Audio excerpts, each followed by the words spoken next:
네, 윤석열 대통령의 취임 후 첫 광복절 사면을 두고 여야의 반응이 엇갈리고 있는 가운데 법무부가 시행령으로 검찰의 직접 수사 범위를 확대하기로 하면서 논란이 일고 있습니다. 정치가 있는 저녁 정가는 국민의힘 허은하 의원, 더불어민주당 신현영 의원과 함께 전국 현안 짚어보겠습니다. 안녕하세요. 네, 오늘 이제 이 광복절 특별 사면 명단이 발표가 됐는데, 네. 사실은 이제 이명박 전 대통령을 비롯한 정치인들이 어느 정도 포함이 될지가 일단은 1차적인 관심이었던 것 같아요. 근데 얼마 전부터는 좀 어느 정도 좀 예고된 그런 측면도 있었는데요. 일단 정치인들은 이제 빠졌습니다. 어떻게 보셨습니까? 기본적으로 윤석열 정부의 첫 사면 아니었겠습니까? 이 네. 특별 사면의 방점을 확실히 민생과 경제에 두었다라는 것은 알 수 있었던 것 같고요. 또 다른 혼란을 줄 만한 메시지는 줄인 것 같습니다. 확실하게 국민들께 민생과 경제라는 것으로 기억될 수 있도록 하는 데 중점을 둔 게 아닌가 하는 생각이 들고요. 그러한 부분을 우리 윤석열 대통령께서 말씀하셨던 내용에 다 담아 있다라고 생각을 합니다. 서민들의 민생을 안정시키고 중소기업과 소상공인을 비롯해서 서민과 우리 사회의 약자들이 재기할 수 있도록 기회와 희망을 드리고자 한다라는 그 메시지가 있는 그대로 받아들일 수 있는 그러한 부분에 대한 사면을 한 것이 아닌가 하는 생각이 듭니다. 네, 일단은 이제 지표상으로 나타난 뭐 여론이랄까 민심이랄까 이런 거를 좀 의식한 결과다 이런 이제 분석이 나오고 있는데. 말씀하신 대로 이제 경제인 대기업 회장들은 이제 일부 포함이 됐는데 네. 정치인들은 이제 빠졌어요. 어떻게 보셨습니까? 예, 그 윤석열 대통령의 후보 시절에는 집권 초에 이명박 대통령도 사면하겠다라고 말씀을 하셨던 바가 있습니다. 네. 근데 이번에 빠진 것이죠. 이전에 그 여론조사를 보면 이재용 사면에 대해서는 찬성이 68%였는데 이명박 대통령에 대한 찬성보다는 반대가 52% 정도로 더 높았습니다. 그래서 윤석열 대통령이 이번에는 국민의 여론을 좀 보고 판단을 하셨구나. 라는 생각이 들고요. 특히 이번에 휴가를 갔다 오고 나셔서 국민의 뜻을 세심하게 살피겠다라고 말씀을 하시지 않았습니까? 그래서 드디어 대통령께서 국민을 눈치를 보시는구나 라는 면에서의 판단이 한 가지가 있습니다. 다만 이번에 그 사면에 대해서는 민생과 경제를 방점으로 해서 사면을 하셨다고 말씀하셨습니다. 많은 사람들이 사면의 혜택을 받은 만큼 앞으로 대한민국의 그런 경제가 활성화되기를 기대하는 마음이지만 실제로 민생과 경제가 뭐 사면만으로 해결이 되겠습니까? 결국에는 대통령께서 팔 걷어 붙이시고 이제는 그 제대로 된 국정 그리고 민생 경제를 위한 정책을 꾸려 나가셔야 된다.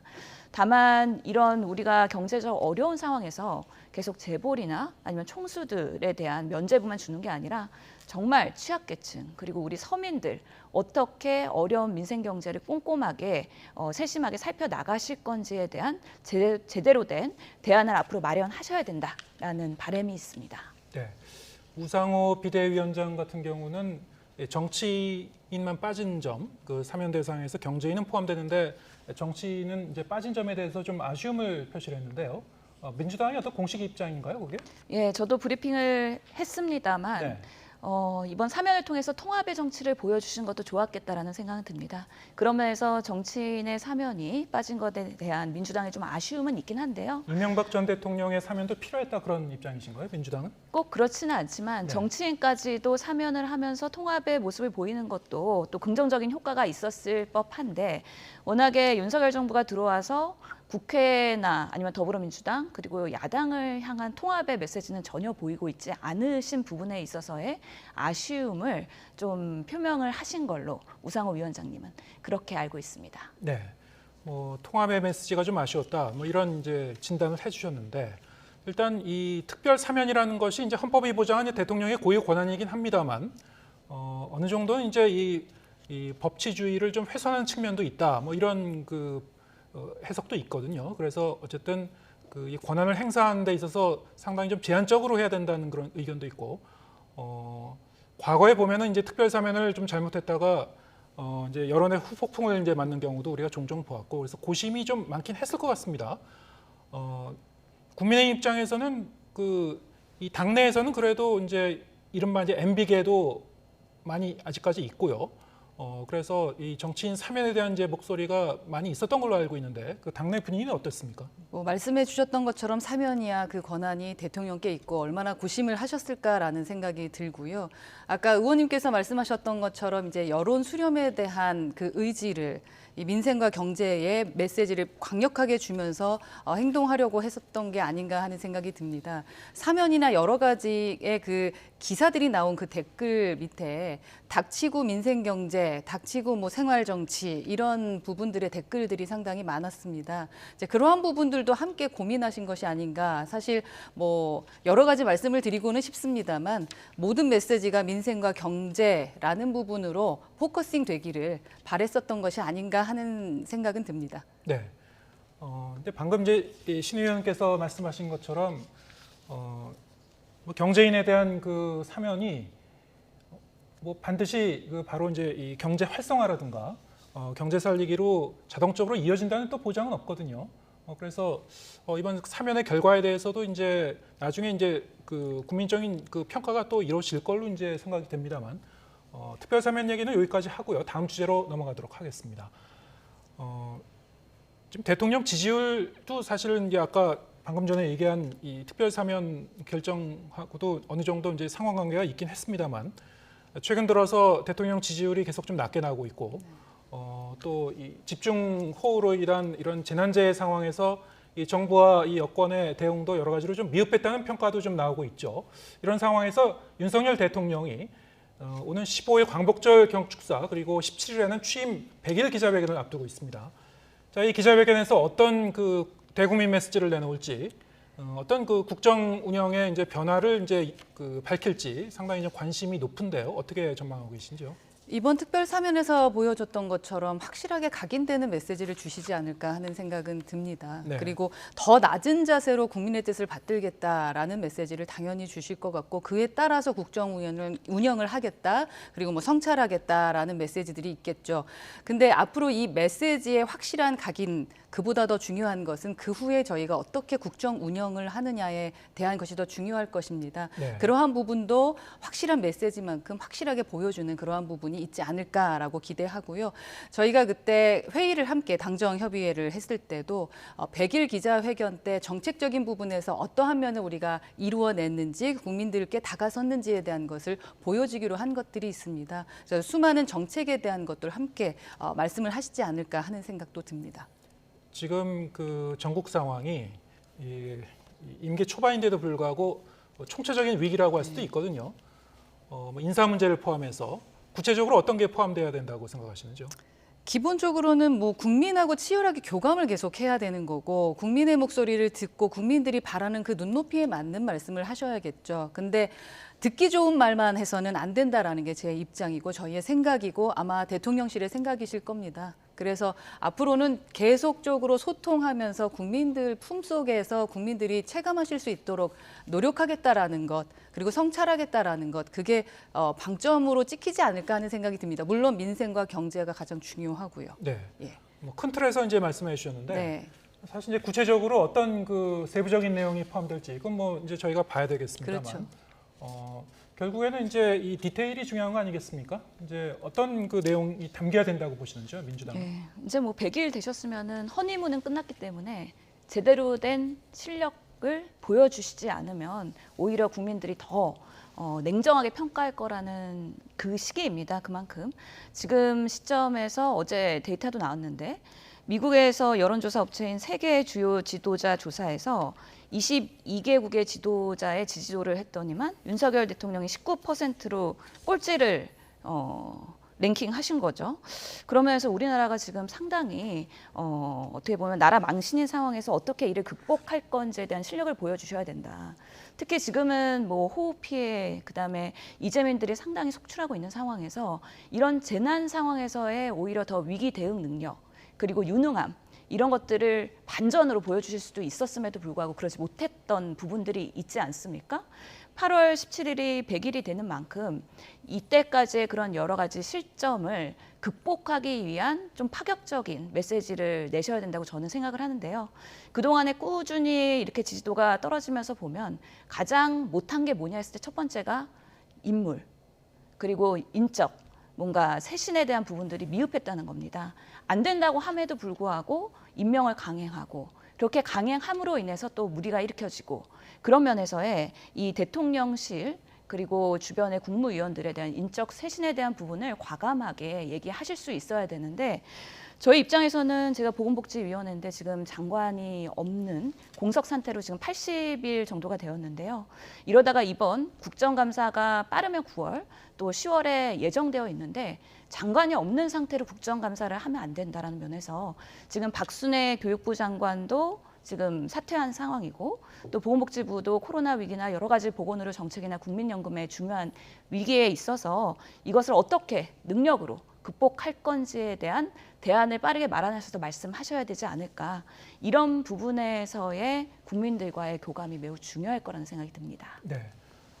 지금 말씀하신 대로 그동안에 지금까지 한 100일 정도 기간 동안에 국정에 있어서 미흡한 점이라든가 어떤 그 인적 개편의 필요성이라든가 이런 부분이 이제 17일 근데 이 기자회견 형식이니까요. 일방적으로 이제 메시지를 전달하고 나가시는 게 아니라면은 기자들과 이제 자유롭게 이제 일문일답이 있을 거니까요. 아마 이제 이 취재진도 당연히 이런 부분에서 질문을 하고 대통령도 여기에 대해서 구체적으로 입장을 이제 밝혀야지 앞으로 이제 전국을 돌파할 수 있는 계기를 마련할 수 있지 않을까 이제 생각을 해봅니다. 다음 주에 이제 그거는 이제 저희가 지켜보기로 하고요. 다음 주제로 넘어가 보도록 하겠습니다. 검찰의 직접 수사를 제한한 게 이제 이른바 검수완박법이었죠. 당초 예정대로라면 다음 달 10일부터는 이제 검찰의 직접 수사권이 대폭 축소가 되기로 돼 있었는데 어제 이제 법무부가 시행령 개정 방침을 밝혔습니다. 여기에 따르면은 검찰의 수사권이 다시 이제 확대되는 그런 측면이 있는데요. 이와 관련해서 여러 가지 이제 논란이 일고 있죠. 민주당이 크게 반발하고 있어요. 어떤 입장이신가요? 예, 지금 재난 상황입니다. 그리고 민생 경제가 어려운 상황입니다. 이런 와중에 한동훈 법무부 장관의 그런 시행령 정치가 시작되고 있는 것이죠. 어떻게 보면은 이런 검찰 수사권에 대한 이런 축소를 해야 된다라는 국회의 그런 입법에 반하는 그런 발표를 하셨습니다. 아마 지지율이 급락하는 상황에서 국면 전환 그리고 여론을 바꾸기 위한 하나의 또 대응으로 검찰 개혁 이슈를 들고 나온 것으로 보입니다. 상당히 부적절하다고 보고요. 특히 우리나라의 삼권 분리, 입법권으로 인해서 기소와 수사의 분리에 대한 그런 개혁 법안을 국회에서 통과했음에도 불구하고 이를 반하는 시행령에서의 꼼수를 부리고 있다라는 부분에 있어서의 법무부 장관으로서의 그런 자격의 적절성도 묻지 않을 수 없고요. 특히나 본인이 초법적인 월권을 행사하고 있는 겁니다. 이게 헌법재판소에서 지금 위헌 판결이 나오지도 않은 상황에서 본인이 시행령을 통해서 이 검찰의 그런 기소에 대한 수사에 대한 대상을 확장시키는 것 자체가 부적절하다라는 면에서는 상당히 반발이 될 수밖에 없는 거고요. 국민들께서도 지금 이 어려운 상황에 또 이런 검찰 이슈 들고 나오는구나 하면서 동의하기는 어려울 거라고 생각이 듭니다. 네, 시행령 개정을 통한 일종의 이제 꼼수다. 상위법에 이제 반하는 그런 내용을 이제 자의적으로 추진하고 있는 거다. 이런 취지의 말씀을 하셨고요. 하지만 이게 이제 이른바 검수완박 이 법안을 추진한 과정에서도 이미 어느 정도 예고는 됐었는데요. 그 내용을 보면은 부패 범죄, 경제 범죄 등 대통령령으로 정하는 중요 범죄를 이제 검사의 직무로 이제 규정을 하고 있고요. 이 등이란 그 글자가 굉장히 사실은 중요했습니다. 근데 등이란 글자를 이제 포함하고 이제 법안이 만들어졌는데 역시 어느 정도 예상한 대로 이 글자를 이용해서 이 검찰의 이제 수사권을 이제 확대하기로 한 측면이 있는 거죠 이번에. 국민의힘에서는 어떻게 보셨는지요?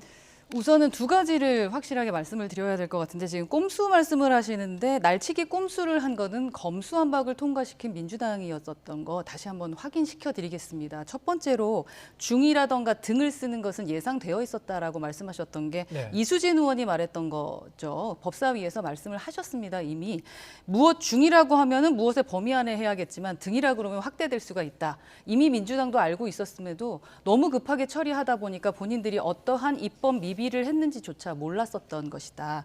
그때 무엇이 그렇게 급해가지고 그렇게 서둘러 하면서 사실은 그때 제가 허리 디스크가 도지는 경우까지 벌어졌거든요. 그러니까 폭력적이기까지 했던 그러한 법안을 통과를 시켰는데 너무 급하게 하다 보니까 미비한 것이 많았다라는 게 첫 번째입니다. 두 번째는요, 시행령은 꼼수가 아닙니다. 법안을 잘 살펴보시면은요, 검찰청법 제4조에 써 있어요. 부패 범죄나 경제 범죄 등 대통령령으로 정하는 중요 범죄로서 시행령을 할 수밖에 없는 상황이라는 말씀을 드리는 거거든요. 법안을 우리가 만들면은요, 기본적으로 일반법, 형법에는 부패 범죄라던가 경제 범죄라는 말 자체가 없다고 합니다. 그 없는 법을 저희가 정하려면은 적어도 개념이 있어야 됩니다. 근데 개념에 대한 정의도 없이 이 법안을 통과시켜 버린 겁니다. 부패 범죄가 뭔지, 경제 범죄가 뭔지에 대한 것도 적어 놓지 않았죠. 그래서 제가 한 예를 들고 왔는데요. 이렇게 법안이 만약에 부패에 대한 얘기를 하려면요, 이렇게 용어의 정의는 다음과 같다라고 정리를 해야 되고요. 그거에 대한 목적으로 한 범죄로서 별표에 규정을 해서 하나하나 부패 범죄는 이렇다라고 하면서 이렇게 수많은 별표에 대한 해석들을 해줘야 됩니다. 근데 그거 없이 이 법안을 통과시킨 거예요. 아시다시피 법사위 안과 본회의 안이 달랐습니다. 그것 또한 정말 코미디였거든요. 그런데 지금 본인들이 어떠한 법안을 썼는지조차도 지금 기억하지 못하시는 겁니다. 결국 논리나 법으로 못 이기니까 이렇게 논란을 만들어서 여론전을 하겠다라는 것이기 때문에 진정으로 꼼수를 부리고 있는 것은 민주당이다. 라고 말씀을 드리고 싶습니다. 네, 애초에 이제 만든 그 법 자체가 좀 느슨하게 만들어진 측면이 있기 때문에 그런 어떤 미비점이 더 큰 문제였다라는 이제 주장이시고요. 민주당 쪽에서는 뭐 그럼에도 불구하고 개정 법률의 취지를 좀 무효화하고 있다 뭐 이런 입장 아니십니까? 그렇죠. 저는 그 행정부가 지금 경찰국 신설도 그렇고 우리 국회 입법권을 침해하고 있는 상황들이 계속 일어나고 있는데 국민의힘의 의원들은 입법권을 침해당해도 그것을 행정부에 두둔해야 되는, 어떻게 보면 스스로가 초라해지는 그런 상황을 온갖 수사를 동원해서 옹호할 수밖에 없는 그 여당의 입장은 참 딱하다는 생각이 듭니다. 그래서 저희가 그 등, 중, 뭐 이런 부분에 대해서는 우리가 보통은 법 체계에서 봤을 때 국회에서 입법을 할 때는 모든 것들을 디테일하게 나열하지 않습니다. 그만큼 여유를 두고 어떻게 보면은 여러 상황들을 열어둘 수 있다라는 면에서는 등이라는 말을 쓰기도 합니다. 그런데 지금 우리가 보면은 2년 전에 검경 수사권 조정을 할 때 중대 범죄 6개를 분류를 했었어요. 그때는 경찰과 검찰이 6개의 중대 범죄를 부패, 경제, 그리고 공직자, 선거, 방위 산업, 그리고 대형 참사 이렇게 6개를 분류를 하고 그중에서 검찰과 경찰의 협의에 의해서 분류된 거를 가지고 이제 입법을 저희가 지금까지 진행을 해온 거죠. 그러면서 6개의 중대범죄 중에서 부패와 경제를 남기고 나머지는 이제 경찰로 넘기는 상황이 됐는데 검찰은 이런 수사권에 대해서 뺏기고 싶지 않은 그 부분을 시행령으로 다시 되돌리는 상황들을 지금 자행하고 있는 겁니다. 이를 두둔할 수밖에 없는 여당의 상황도 참 안타깝긴 한데요. 그렇다고 해서 우리가 이 법안을 통과할 때 입법 취지라는 게 있었고 또 박병석 국회의장이 여야 합의를 통해서 등으로 하자라고 한 거에 대한 대안을 민주당이 받아들인 겁니다. 하지만 그렇다고 해서 부패, 경제 외의 다른 범죄를 검찰이 수사할 수 있도록 열어둔 건 아니라는 그 국회의 입법 취지를 충분히 알고 계실 겁니다. 행정부에서는. 그럼에도 불구하고 이렇게 반기를 들고 나오시는 거에 대해서는 분명히 문제가 있고 이 부분은 지금 이제 8월 16일부터 임시국회가 열리고요. 그리고 9월 달부터는 이제 정기국회가 열리면서 법사위가 열릴 겁니다. 상당한 공방으로 이어질 거를 보이고요. 특히나 지금 다시 말씀드리지만 민생, 경제 그리고 재난의 상황까지 이렇게 됐는데 또 이런 정부에서는 검찰공화국이라는 비판과 이런 여러 가지 인사를 통해서 검찰을 장악하고 있는 지금 윤석열 정부에 있어서는 또다시 검찰 이슈 들고 나오면서 여론 반전하려고 하는 거 국민들이 상당히 불편해하실 거다. 이런 식으로 윤석열 정부가 계속해서 검찰 이슈 들고 나오면요. 결국에는 지지율 정말 10%대 또는 지금 한 자릿수까지 떨어질 우려를 하고 있는 부분들이 많습니다. 이 부분은 보수 언론에서도 상당히 비판적으로 보고 있기 때문에요. 이런 부분으로 승산 없을 거라고 생각이 듭니다. 민주당에서는 전면전 얘기를 했었고 입법으로 이제 대응할 거라고 했는데 구체적으로 어떻게 대응하실 건가요? 오늘 법사위에 기자회견이 있었고요. 모든 수단과 방법을 동원해서 이 부분에 대한 불합리함과 문제점을 얘기하겠다고 한 만큼 어떤 방식으로 대응할 건지에 대해서는 조금 더 이 법사위에서의 논의를 통해서 이루어지지 않을까 싶습니다. 지금 예, 사실에 대해서는 확실하게 짚고 넘어가야 될 것 같습니다. 아까 등과 중을 갖고 말씀드리는 게 아니라 형법에 부패범죄나 경제범죄라는 말 자체가 없기 때문에 그것에 대한 개념 정리, 그 부분이 확실하게 되어야 된다. 그래서 별표에 대한 것을 제가 직접 들고 와서 보여드린 것입니다.